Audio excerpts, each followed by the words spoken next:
Hey everyone, and welcome back to my channel. My name is Allie, and today we are going to be talking about the books that I read in September. So I ended up reading 11 books in this month, which actually I didn't realize, but I read the same amount of books last month. For some reason, I felt like I read so much more this month, but I feel like maybe it was just because it was a bit more spread out throughout the month, whereas in August, I think I started a little bit late. I was definitely going through a little bit of a slump at the beginning of August, but September was totally fine. I read a lot of really great books this month, some Latina books for Latinx Book Bingo Readathon.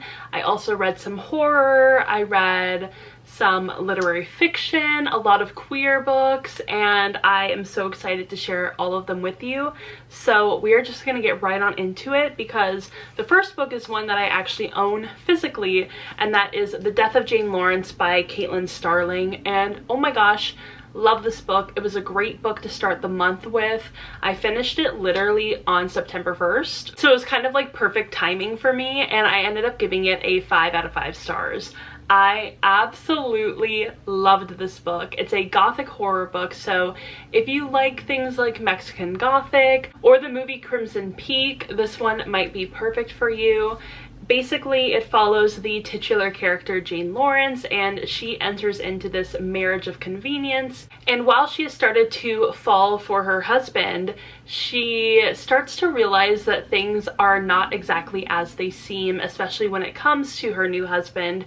He seems a little bit weird, there might be some like strange magical things happening, and he has a lot of secrets that she has no idea about. So this book is definitely the perfect balance of spooky and romantic, and that's what I love about like the gothic horror genre, is that it really marries those two things together perfectly. And I can't wait to do another like gothic horror reading vlog, because it was just so much fun, and there are definitely so many other books that I need to get to that I even own physically that would be perfect for a reading vlog like that. So if you're interested in that, let me know. I would love to do it, because oh my gosh, loved this book. The next book that I read this month was Sirens and Muses by Antonia Angress, and I ended up giving this book a 3 out of 5 stars. I had seen it around on like TikTok and Bookstagram and sometimes YouTube, but mostly on TikTok. I felt like I saw it a lot there, and I was very intrigued, especially by the cover. The cover's gorgeous, and I also really liked the title. Unfortunately, when I ended up reading it, it just kind of fell a little flat for me. I really didn't like the fact that we were spending so much time on the other perspectives besides the two main female characters.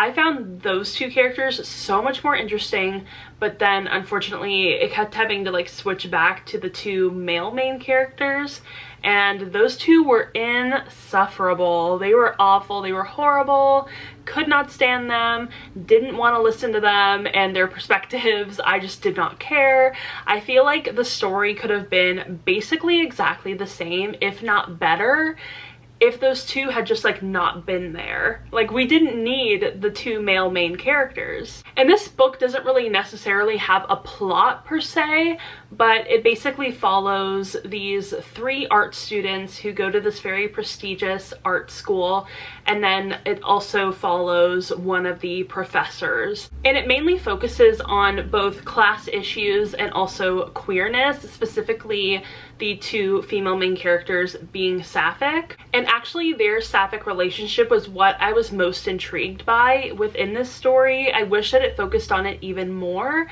Not to say that like it was pushed off to the side or anything, I just felt like it got really overshadowed by the two male main characters and all of their blunders, because these guys make mistakes every fucking day and really just are so mediocre.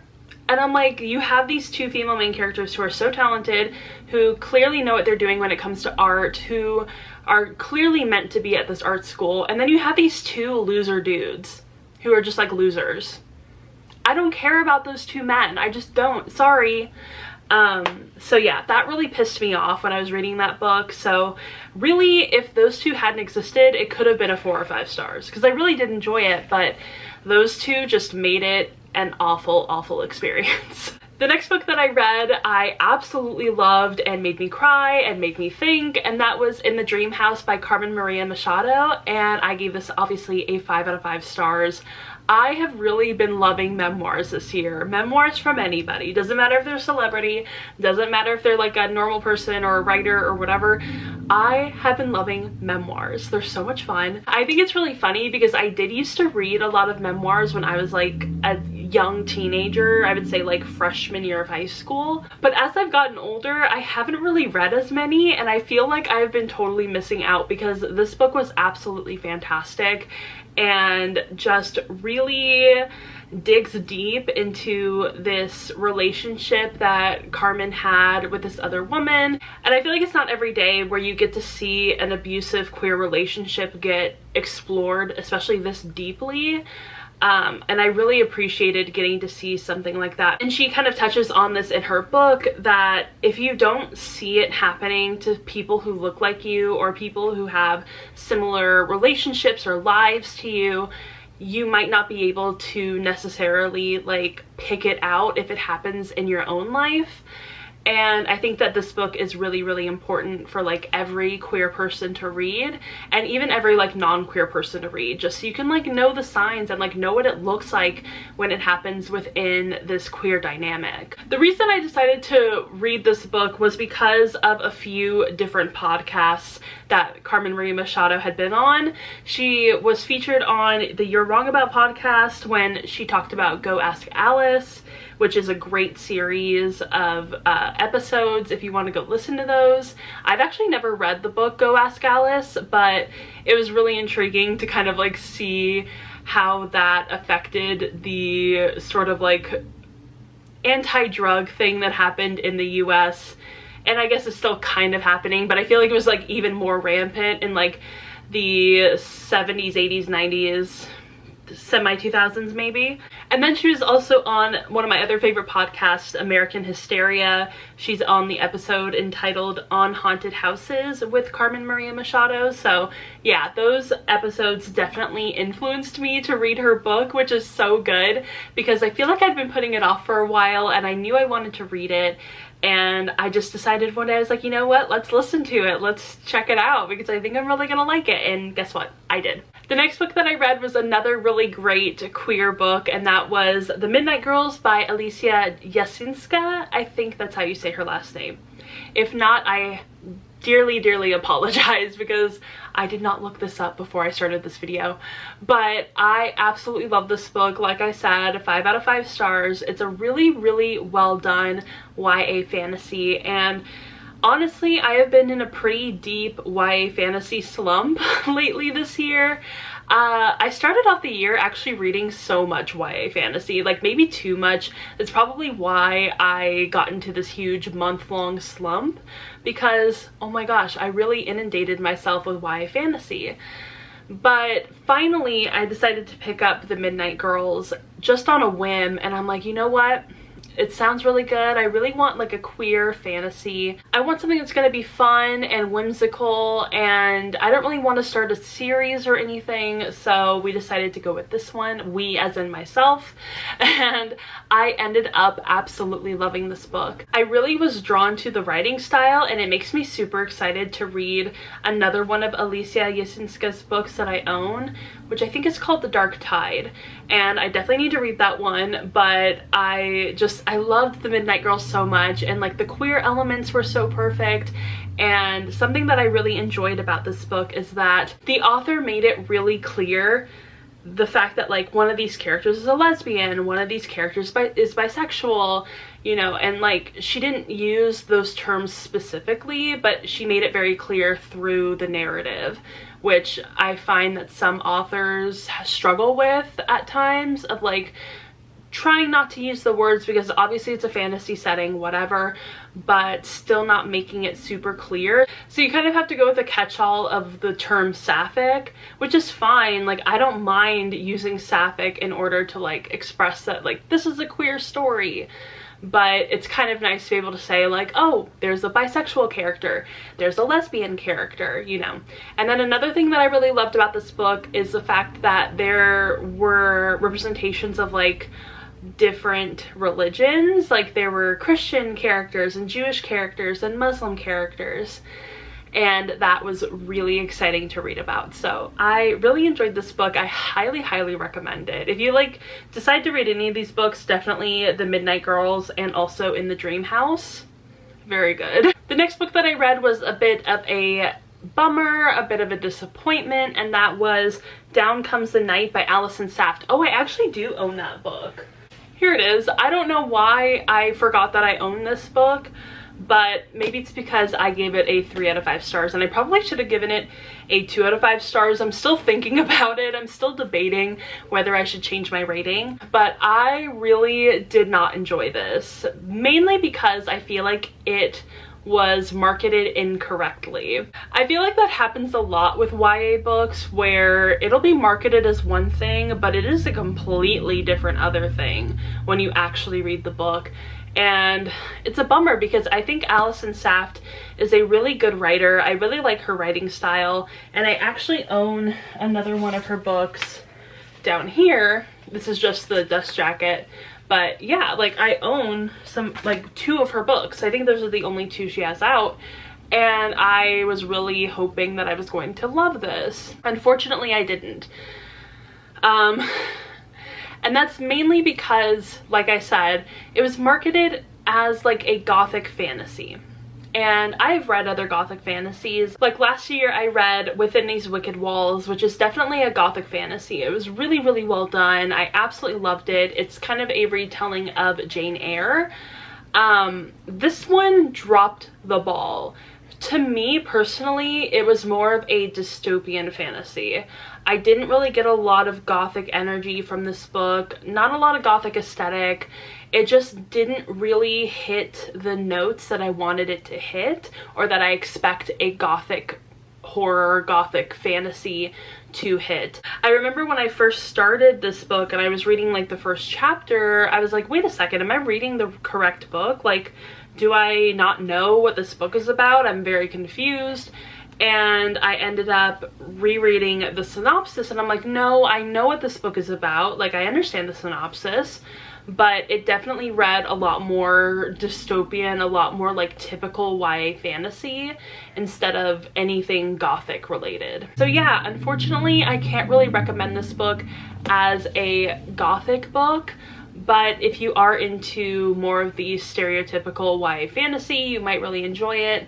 It has sort of an interesting rivals to lovers dynamic, and I do blame it on the marketing for this book, unfortunately, because like you see the blurbs on the back of the book and it says the heart of a true gothic novel with darkness at all of its edges, a dark ride through a gothic world. Like, you expect this to be gothic. People are describing it as gothic, but it's not. It's not. It's just so vaguely gothic. It's like you could have taken out like the 2 gothic things in this book and it would have not made any difference at all. So yeah, that's just my review of this book. Not a favorite. The next book that I read was actually the first book that I read for the Latinx Book Bingo Readathon that started on September 15th, and that was Lake Lore by Anna Marie McLemore. I gave this book, I believe, a 3 out of 5 stars. I felt like this book, even though it's really short, and I think that the audiobook is like 6 hours long, I feel like it should have been a little bit shorter, and I know that that sounds really weird, like it's already pretty short. But I just felt like there were so many things that kept being recycled over and over and over again. And there came a point where it almost felt like it was all just being used in order to fill up space to get to the end of the book. And I was like, well, why not just cut all of that out, all of the waffling, all of the rehashing of the same old issues and whatever. And I felt like if Anna Marie McLemore was able to cut out so much of the rehashing of the same moments or issues, it might have been a tighter story. It might have resonated a little bit more, because by the middle point of the book, I was bored. I was like, can we move along now? Can we do something a little bit different? Can we introduce something that is going to spice up the plot a little bit more. I hate that the word spicy has become a euphemism for like sexy stuff, because now it sounds like I want sexy stuff to be in this novel. No, I just mean like something a little bit different. Something that's going to add a little bit more flavor to the plot or to the book overall, because it just felt like we were going over the same things again and again and again. And after a certain amount of times that you rehash the same conversations, the same scenes, the same introspections, it just kind of gets boring, unfortunately. And that's nothing to say about like Anna Marie McLemore's writing style, because I love their writing style so much. It's absolutely beautiful, and this book was no exception. But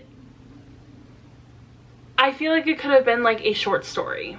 I don't feel like it needed to be a short novel, because I don't think that this would even be considered a novella. I think a novella is a little bit shorter than 6 hours as an audiobook. It was just a really short novel, and it didn't really need to be. It could have been way, way, way shorter. So yeah, unfortunately this one kind of fell flat for me, which is a bummer, because I really did enjoy their other book, Dark and Deepest Red. So yeah, this one wasn't for me. The next book that I read is one that I really enjoyed, and that was Lizzie Blake's Best Mistake by Maisie Eddings.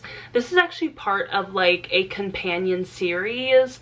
You don't necessarily have to read them in order or anything, but I decided to start with the second book because it's the one that I was most interested in.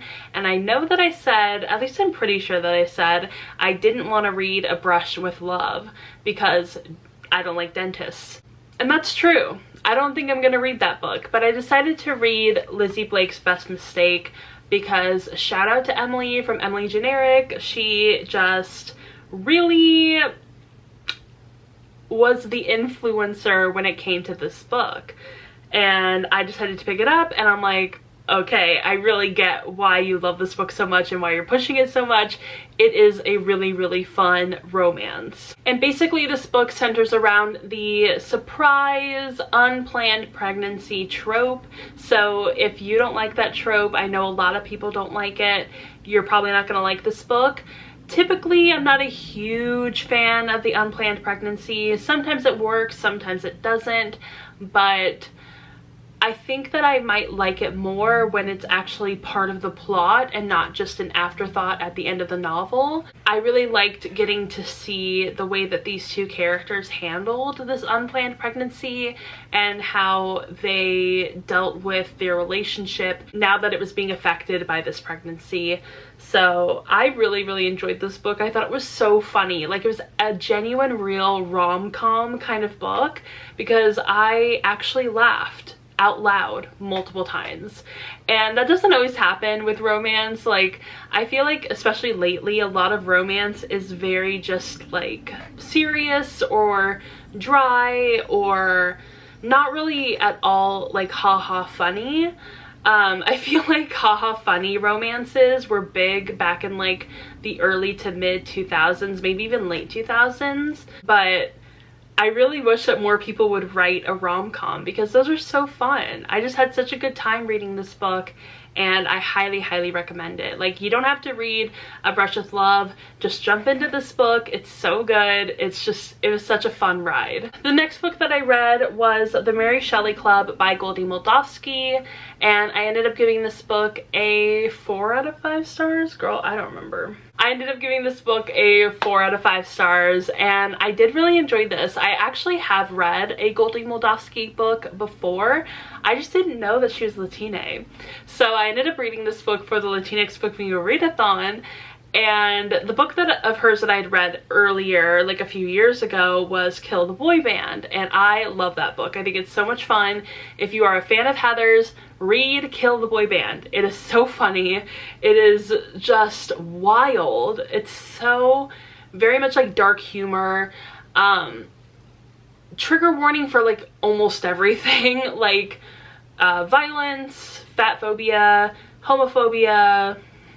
It runs the gamut of trigger warnings. I don't even know if I can remember all of them. It's been a really long time since I read that book, so excuse me. The Mary Shelley Club had been on my list for quite a while, and I was like, okay, this is the perfect time to read it. We're getting into October, we're getting into spooky season, and this is gonna be perfect. And I really, really liked it. I really enjoyed it. And I feel like if you like the movie Do Revenge from Netflix, you're gonna really like this book. They're not like exactly similar in like tone or aesthetic, but I feel like the general plot of Do Revenge is pretty similar to the general plot of the Mary Shelley Club. However, I would say that this book is definitely a bit darker, a little bit more spooky, obviously, and there's a really big focus on horror tropes and, you know, urban legends and stuff like that.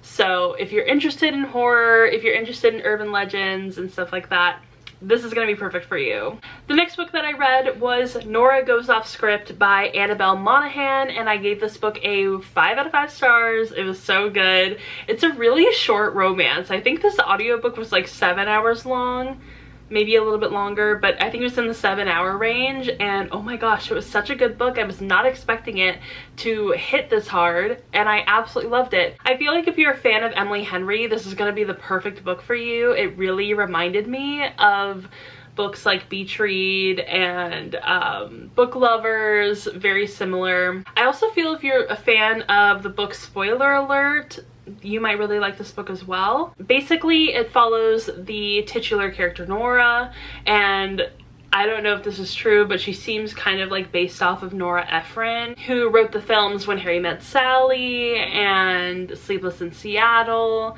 and You've Got Mail. So basically, Nora in the book, she is also a movie writer. She typically writes for like kind of a Hallmark Channel sort of thing, but she ends up going through this divorce with her husband, and she writes a screenplay about it, and it gets picked up by an actual studio and ends up being this like huge production. So because it's based on her life, they end up shooting some of the scenes at her house, and she ends up creating this sort of like unlikely weird bond with the male lead of the movie. He's kind of sick of Hollywood life. He really wants to get away, and he is really attracted to the normalcy of Nora's life. And so he ends up staying with her and her 2 kids for weeks on end. But I highly, highly recommend this. Like, if you enjoy Book Lovers or Beach Read or People We Made on Vacation, this one, you're gonna really like it too. The second to last book that I read, oh my gosh, this has been taking forever, but that is The Dangers of Smoking in Bed by Mariana Enriquez, and I gave this book a 3 out of 5 stars, 2 out of 5 stars. I gave it a 2 out of 5 stars. This collection did not work for me on multiple levels, and I don't really want to get in too far into it because, you know, it's a horror collection. I know that this book is really well loved and has been really well received. It has like a really high average rating on Goodreads, which I think is really impressive for a short story collection. But unfortunately for me, the majority of the short stories did not work. While I was reading it and in my updates, I compared it to the No Sleep podcast, which basically, if you're not familiar with the No Sleep podcast, it takes short stories, short horror stories from the Reddit thread No Sleep, and has them kind of sort of acted out on their podcast. And I got really into that podcast a few years ago. I'd say like 2018, 2019-ish. And I was really into it. I didn't like the majority of the stories on that podcast. So it was kind of like a hit or miss sort of thing. But my brothers really liked it. So we kind of all bonded over our enjoyment of that podcast. But unfortunately for me, most of the stories did not hit. I am very, very picky when it comes to horror. And this one reminded me too much of No Sleep. I felt like a lot of the stories sort of didn't really focus enough on the spooky stuff, and also ended before it actually got spooky. But there were some, like, there were definitely a few stories that like hit the mark perfectly, that really did spook me. I just wish that more of the stories were like those. I just didn't really get what I wanted, you know, and that's like a bummer. I think this book was the book that I was looking forward to the most out of any of the books that I read this month. So it was definitely a huge, massive disappointment. So yeah, unfortunately, I wouldn't recommend it. I mean, maybe I would, because I feel like a lot of people will really enjoy it. Horror is so subjective, and I feel like my taste in horror is vastly different than other people's taste in horror, and vice versa. So, I mean, maybe you will like it. Definitely check it out. But yeah, it just wasn't for me, unfortunately.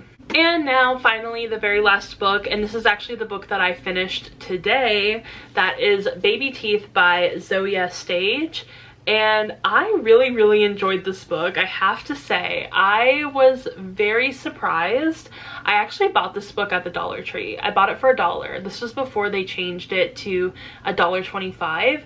But yeah, I bought this for $1. I don't really expect too much from the books that I buy at the Dollar Tree, but wow, I really enjoyed this one. I gave it a 4 out of 5 stars, and it really made me think about a lot of stuff, especially my relationship with my mom. Basically, this follows a mother and a daughter. The daughter is like, I think about like 6 years old, and then the mother is dealing with Crohn's disease and is just very stressed out and is a stay-at-home mom. But for a few years, she has been noticing that she is not really connecting with her daughter, and she feels that it is because of the way that her daughter acts.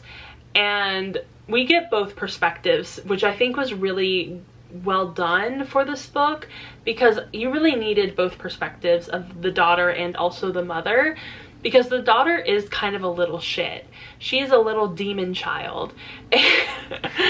And the mother is really the only one that sees it at this point, besides like some of the school administrators and teachers and stuff like that from the schools that the daughter has been expelled from. But when it comes to the father, he doesn't really see it. Like, the daughter is absolutely in love with him. She is his little girl. She is perfect, a perfect little angel for him. And he does not realize how much his daughter is terrorizing his wife. But really what I found the most intriguing about this book is how well it exemplifies the relationship between mother and daughter, even though it's really exaggerated in this book. It really represents the struggles that mothers and daughters experience within their relationship with each other. And it's funny because the daughter, Hannah, will continually recognize, sort of subconsciously, how much she relies on her mom and how much her mom understands her and how much her mom does for her, and yet she still hates her, and yet she still wants to get rid of her, and only wants to be with her dad. And I think that a lot of people could probably relate to this book in like on a certain level. And it really reminds me of that quote that's been going around like TikTok and Twitter and whatever. I see it all the time, where I think I can put it up on the screen, but the gist of it is basically that daughter and father will team up against the mother and treat her like she's crazy or like, you know, she's dumb, but that's not going to save the daughter from the same fate. And I just think that that quote really is perfect for this book. Yes, this book is like creepy and weird and disturbing, but it is also really honest and truthful in what it explores between mothers and daughters. And I really am so happy that I read this book, because it really made me think about my relationship with my mom and made me rethink a lot of things. So yes, this book did make me a little emotional in quite a few different spots. I was really surprised by the emotions that I felt when I read this book, and I highly recommend it. I think that a lot of people really like it. I do know that there's another book that's kind of similar. It's called The Push, and I really want to read that book as well, because I would love to read more books about like family dynamics within horror or thriller or whatever. I just, you know me. I like a family dynamic. Alright, so those were the books that I read in the month of September. These are the physical ones. I'm glad that I actually got to 3 of my physical books instead of the 2 that I thought I had. Definitely need to read more of my physical books. Like, really, come on y'all. Like, we gotta read my physical TBR. But I think for October, we're definitely gonna focus even more on horror and thriller, and I'm really excited. It's been so much fun getting to like really find myself within these genres and figure out what I like and whatever. So yeah, we're gonna continue to do that. If you want to see like a gothic horror reading vlog or even just a horror reading vlog in general, let me know, because I will be doing that. And I hope you all enjoyed this video. Let me know what you read in the month of September. I always love to hear what you guys are reading, what you're liking, what you're not liking. Just let me know in the comments. And if you enjoyed this video, go ahead and give it a thumbs up and subscribe to my channel. Also, go ahead and follow me on Instagram, Twitter, Goodreads, TikTok, Storygraph. All the links are going to be down below, and I will see you all in my next video. Bye! Ooh, I thought it'd be me and you.